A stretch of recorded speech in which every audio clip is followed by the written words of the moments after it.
Hermanos, bendiciones. Otra vez yo con la tercera parte del diezmo en la Biblia. Y hoy vamos a hablar de la regla en el Nuevo Testamento. La regla no es que sea como la norma rígida o la ley del Nuevo Testamento, no. Sino, si estamos hablando de diezmos y hemos hablado de las leyes nacionales, las leyes religiosas, las leyes morales, la ley natural de Dios, tenemos que también hablar de que si, bueno, ok, no está el diezmo, ¿qué es lo que impera en la actualidad como cristianos? Tomamos un ejemplo de la parábola de Jesús que nos menciona al fariseo y al publicano, y para iniciar ahorita vamos a ver Lucas 18 del 18 al 30, que es la parábola de el joven rico. Vamos a leerla para tener el contexto. Un hombre principal le preguntó diciendo: Maestro bueno, ¿qué haré para heredar la vida eterna? Jesús le dijo: ¿Por qué me llamas bueno?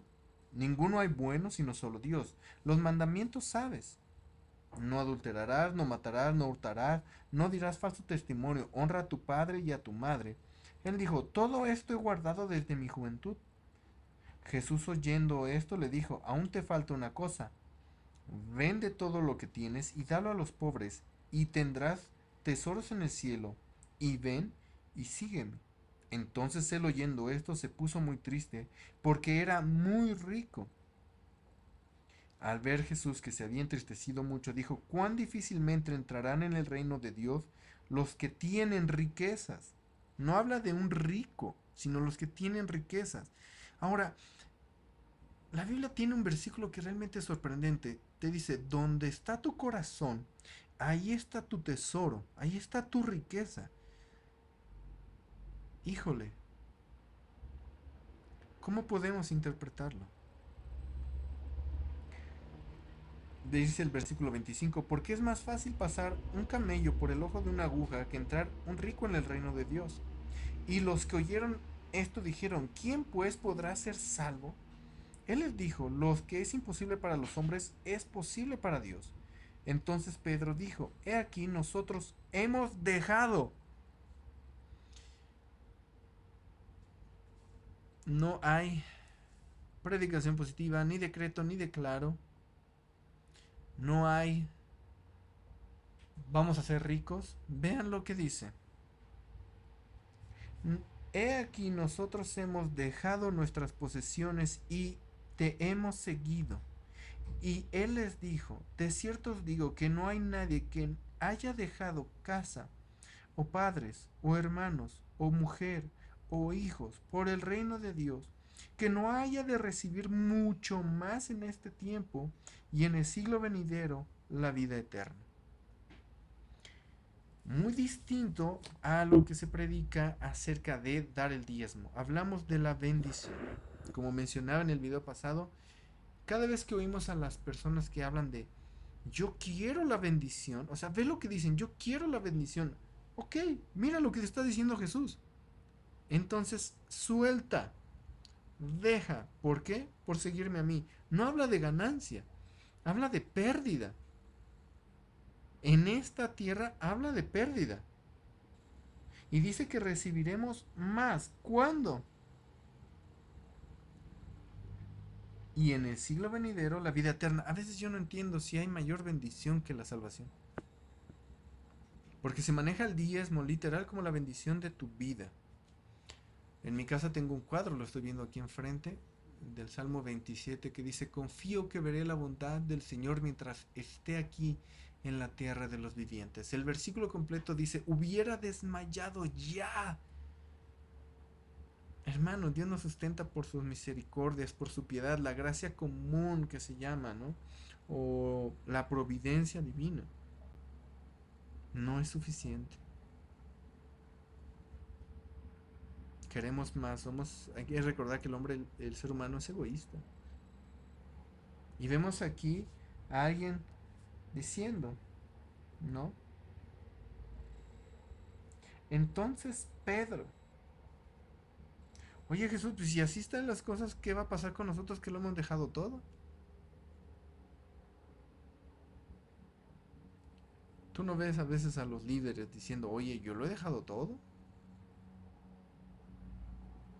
A veces no. Y menos a los que hablan del diezmo, donde el único que prospera es el pastor. No se menciona, por ejemplo, diezmos.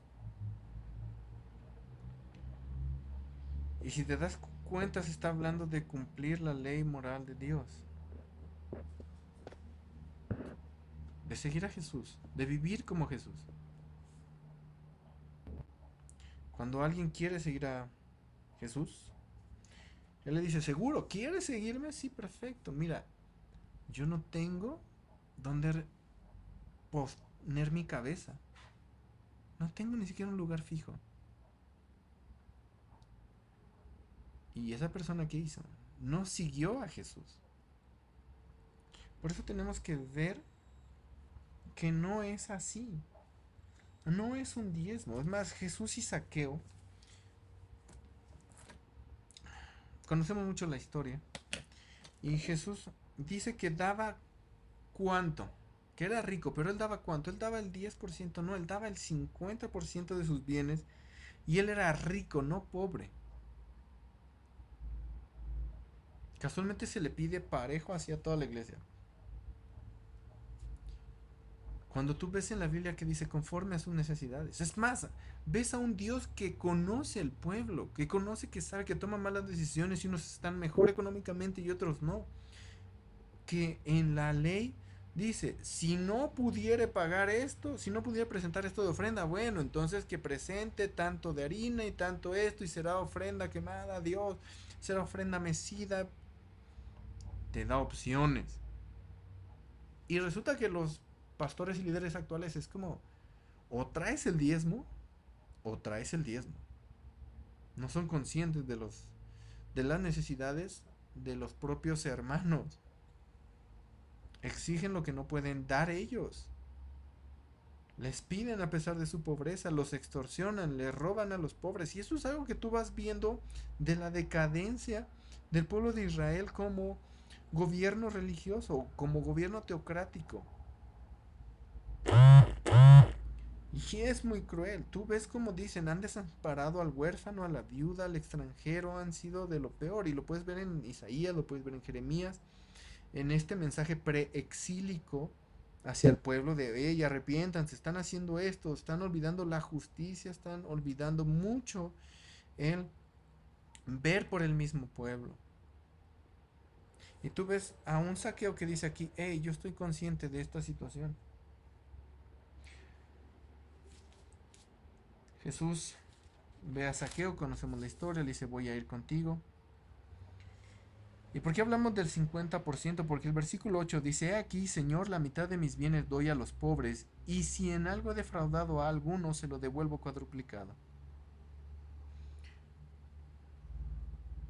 No estamos ni siquiera hablando de ofrenda, estamos hablando de un corazón arrepentido.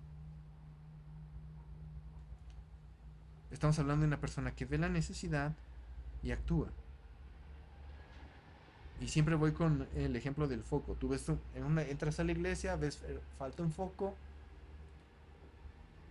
ves la calle y dices, aquí a la vuelta hay una tienda donde venden focos, voy a preguntar si venden focos, sacas tu cartera, puedo comprar yo el foco, vas por el foco y pones el foco en el templo.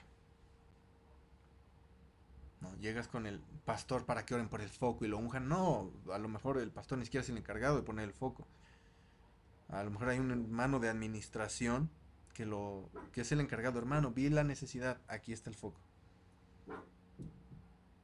Oiga, hermano, si usted prometió focos, sí, hermano, yo lo sé, estoy arrepentido. Aquí hay una caja de focos. Esa es la actitud de Saqueo. Un hombre arrepentido en su vida. Lucas 21, 1 al 4, bueno, tenemos un mensaje todavía más fuerte. Una mujer viuda que lo dejó todo. ¿Cuánto tenía? 20 pesitos. Eran los únicos 20 pesitos que tenía. Dos monedas de a 10. Bueno, los dio. Y tienes un pasaje paralelo en Marcos 12.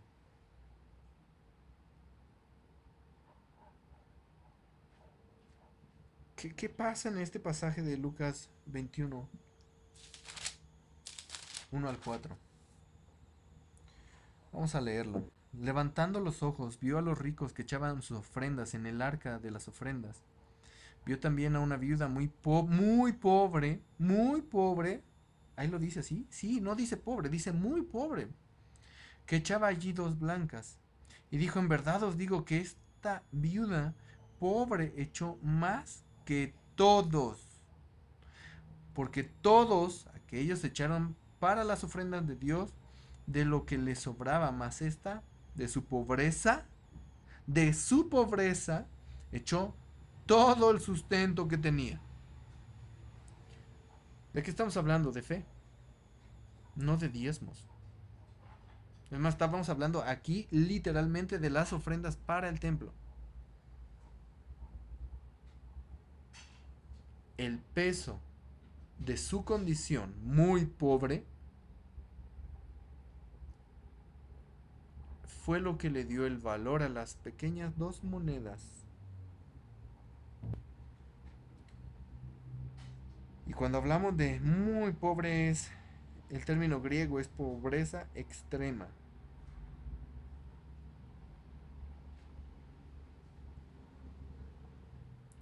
Hermanos, las viudas tenían que tener caridad o recibir caridad en el templo o por parte del gobierno teocrático. Era una obligación en el pueblo judío. Y esta mujer no viene a pedir, esta mujer viene a dar. Pregúntame si la norma es el diezmo. A través de ese texto, la respuesta es no. Y no porque diga yo, sino porque tú lo puedes ver. Ella echó todo el sustento que tenía. Ahora, por ejemplo, vamos a ver 2 Corintios 8. Perdón por salir de repente de foco, de cámara. Pero realmente yo no soy el importante del video, así que una disculpa solamente, hermanos. Tal vez no es el video más profesional ni el más bonito.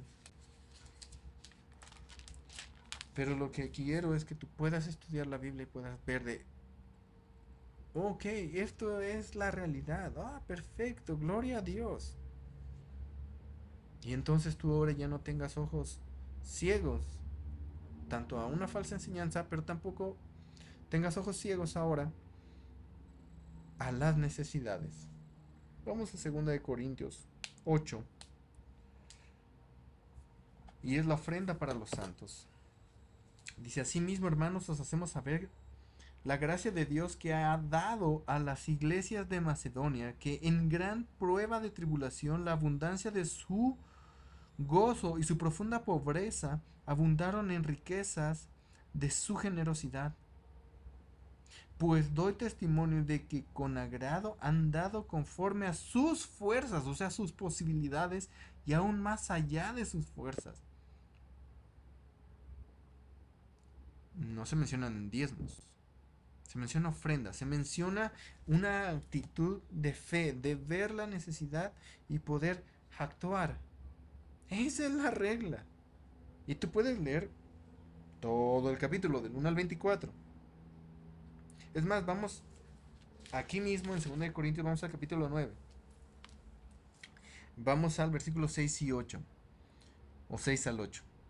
Pero esto digo, el que siembra escasamente también segará escasamente, y el que siembra generosamente, generosamente también segará. Cada uno de como propuso en su corazón, no con tristeza ni por necesidad, porque Dios ama al dador alegre. Y poderoso es Dios para hacer que abunde en vosotros toda gracia, a fin de que teniendo siempre en todas las cosas todo lo suficiente, abundéis para toda buena obra. Híjole, hermanos. Vean lo que dice el versículo 9. Como está escrito, repartió, dio a los pobres. Su justicia permanece para siempre. No dice el líder, no dice el pastor, no dice el apóstol, no dice Superman, no. Dice a los pobres, es hacer justicia. La iglesia está viendo la necesidad y está dando, a pesar de que también está sufriendo tribulación la iglesia de Macedonia, ellos están dando. Y Pablo reconoce y dice, han dado más allá de sus fuerzas. Y ve lo que está diciendo, porque ese versículo lo utilizan un montón para decirles, si tú das 10 pesos, pues qué miserable eres. No, o sea, tienes 10, da los 10, da con todo tu corazón. Cuando se habla de los diezmistas, por llamarlos de esa manera, ¿de qué se habla? Buscando un segundo fin. Hay un doblez en su corazón. Y no podemos ser de doble ánimo, con doble alma, con dobles intenciones. Ok, doy porque busco la bendición. Ok, cada uno dé como propuso en su corazón, no con tristeza, no porque no tengo, no como de chin, me están pidiendo, ay, voy a dar, no, ni por necesidad. Y aquí entra el querer la bendición. Yo quiero la bendición, tengo una necesidad, se ha generado una necesidad en mí y ahora es la bendición.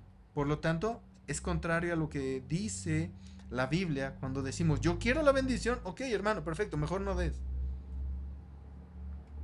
Porque estás buscando saciar tu necesidad o algo en ti. No estás dando para la gloria de Dios, estás buscando dar para tú recibir algo a cambio. Estás alimentando tu ego y tu soberbia, igual que los fariseos o el joven rico. ¿Qué va a hacer Dios? Poderoso Dios para hacer que abunde en vosotros toda gracia. Ve la palabra que utiliza. Gracia, a fin de que teniendo siempre en todas las cosas todo lo suficiente, abundéis para toda buena obra. Obras. Obras buenas, las obras que dice Dios, que ha estipulado desde el Antiguo Testamento. Las obras que Dios dice, no las que tú quieres. Y inmediatamente te dice, como está escrito, repartió, dio a los pobres. Su justicia permanece para siempre.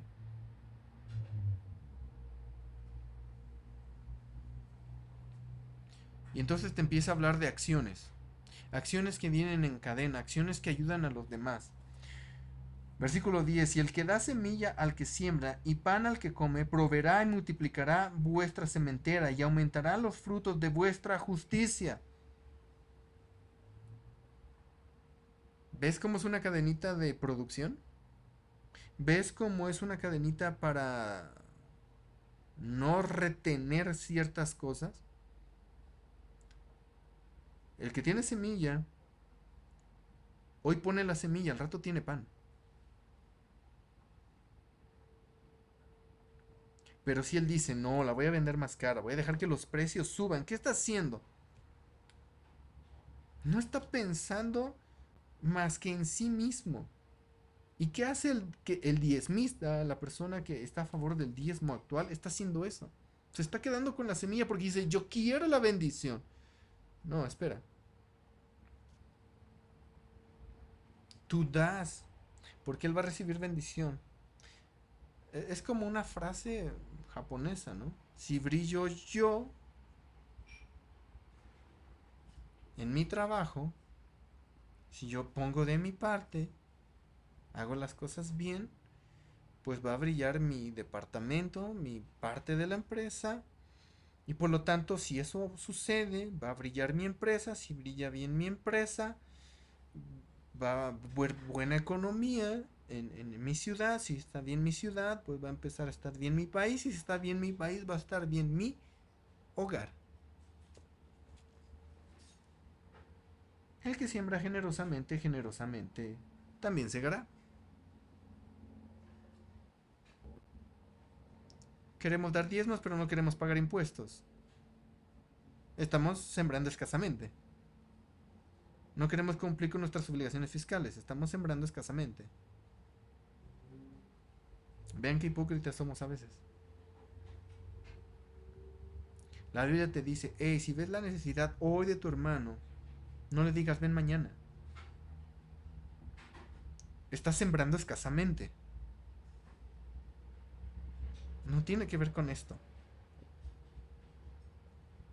Puedes leer todo el capítulo 8, todo el capítulo 9 de 2 de Corintios y darte cuenta. ¿Está hablando de dineros? ¿Está hablando de diezmos? Está hablando de tu actitud de fe, de ver la necesidad. Somos un cuerpo. ¿Qué te dice?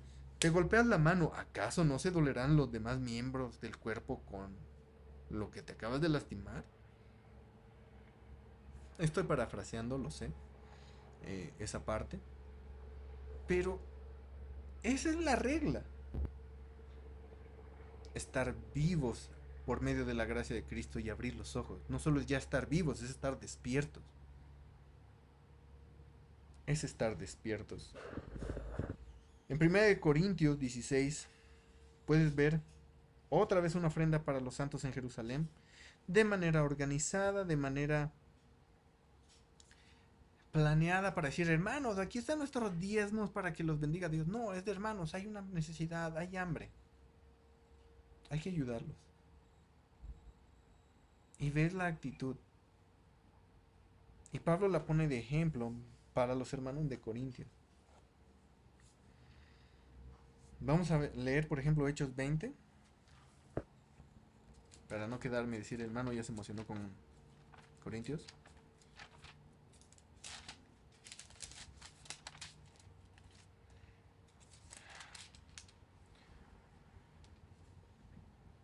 ...28 en adelante. Por tanto, mirad por vosotros y por todo el rebaño en que el Espíritu Santo os ha puesto por obispos, para apacentar la iglesia del Señor, la cual Él ganó por su propia sangre, porque yo sé que después de mi partida entrarán en medio de vosotros lobos rapaces, que no perdonarán al rebaño, y de vosotros mismos se levantarán hombres que hablen cosas perversas para arrastrar tras sí a los discípulos. Por tanto, velad, acordándoos que por 3 años de noche y de día no he cesado de amonestar con lágrimas a cada uno. Y ahora, hermanos, os encomiendo a Dios y a la palabra de su gracia, que tiene poder para sobreedificaros y daros herencia con todos los santificados. Ni plata, ni oro, ni vestido de nadie he codiciado. Antes vosotros sabéis que para lo que me ha sido necesario a mí y a los que están conmigo, estas manos me han servido. En todo os he enseñado que, trabajando así, se debe ayudar a los necesitados y recordar las palabras del Señor Jesús que dijo, más bienaventurado es dar que recibir. Cuando hubo dicho estas cosas, se puso de rodillas y oró con todos ellos. Pablo está con los hermanos y ¿qué les está diciendo? No les he pedido dinero, ni siquiera ropa, ni siquiera la he deseado. Me encantan los superapóstoles y los profetas actuales, o que se autonombran. Perfecto. Son apóstoles que vivan entonces como Pablo, que trabajen con sus propias manos, que no sean carga para ninguno. Porque me ha tocado ver literalmente que los pastores piden para tener sus hijos en escuelas privadas, porque los hijos no se esfuerzan, no estudian lo suficiente, porque quieren tener una camioneta nueva, un carro nuevo. ¿Eso cómo le llamas según lo que acabamos de leer? Es que la necesito para visitar a todos los hermanos. No es cierto. Con un bochito, con un suru la haces, la armas. ¿Ves lo que nos está enseñando Pablo? Queremos ser apóstoles, pero no queremos vivir la vida de Pablo. Otros pasajes, hermano, que me gustaría que tú busques, que leas y te des cuenta de esta condición económica, por llamarlo de alguna manera, que se quiere cobrar a los hermanos. No debe de ser así. Es Primera de Corintios 4, versículo 12. Primera de Tesalonicenses 2, 9. Segunda de Tesalonicenses 3, versículos 6 al 15. Hechos capítulo 4, versículos 32 al 37, con el ejemplo de Bernabé. Y ahí mismo en el capítulo 5, 1 al 11, el ejemplo de Ananías y Zafira, como imitadores de Bernabé, pero solo en lo externo. Mateo capítulo 6, versículos 1 al 6 y versículos 16 al 18. Y que puedas leer Juan, primera de Juan, capítulo 3, 15 al 18. Ese sí lo leo con ustedes. Primera de Juan, 3. Ahí. 15 al 18. Ya, ok. Dice, todo aquel que aborrece a su hermano es homicida, y no sabéis que ningún homicida tiene vida eterna permanente en él. En esto hemos conocido el amor, en que Él puso su vida por nosotros, también nosotros debemos poner nuestras vidas por los hermanos. Pero el que tiene bienes de este mundo y ve a su hermano tener necesidad y cierra contra él su corazón, ¿cómo mora el amor de Dios en él? Hijitos míos, no amemos de palabra ni de lengua, sino de hecho y en verdad. Y en esto conocemos que somos de la verdad y aseguraremos nuestros corazones delante de Él. No habla de diezmos, habla de no ser ciegos, de no decirle ven mañana, de ver la necesidad y actuar. ¿Quieres tener bendición? Perfecto, actúa. Sé responsable. ¿Quieres una iglesia grande? ¿Quieres bancas bonitas? Perfecto, toma un trapo y límpialo. Ve la necesidad y actúa. Es la regla del Nuevo Testamento. Porque somos salvos por gracia, no por nuestras obras. Y nuestras obras son el reflejo de esa gracia, de esa gratitud en todo, que es la buena voluntad de Dios según Tesalonicenses, en todas las cosas, porque Cristo ha puesto tanto el querer como el hacer y por su buena voluntad. Muy distinto a solo pedir diezmos. Eso nos hace entonces ser parte del cuerpo de Cristo, ser parte y miembros de una iglesia, realmente tener un verdadero compromiso y no solo dar dinero y pensar que con eso hemos cumplido o que con eso tendremos bendiciones. No es así. Hermanos, que sea de bendición este comentario y que sea para que estudien más y estudiemos juntos más la palabra de Dios.